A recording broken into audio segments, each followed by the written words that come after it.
Weather Service in Cleveland has issued a severe thunderstorm warning for eastern Ashland County, Wayne County in northeastern Ohio, Holmes County in northeastern Ohio, eastern Knox County until 6:15 p.m.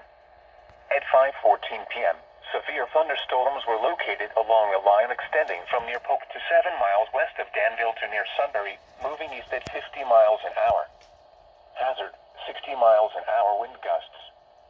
Source, radar indicated. Impact, expects damage to trees and power lines.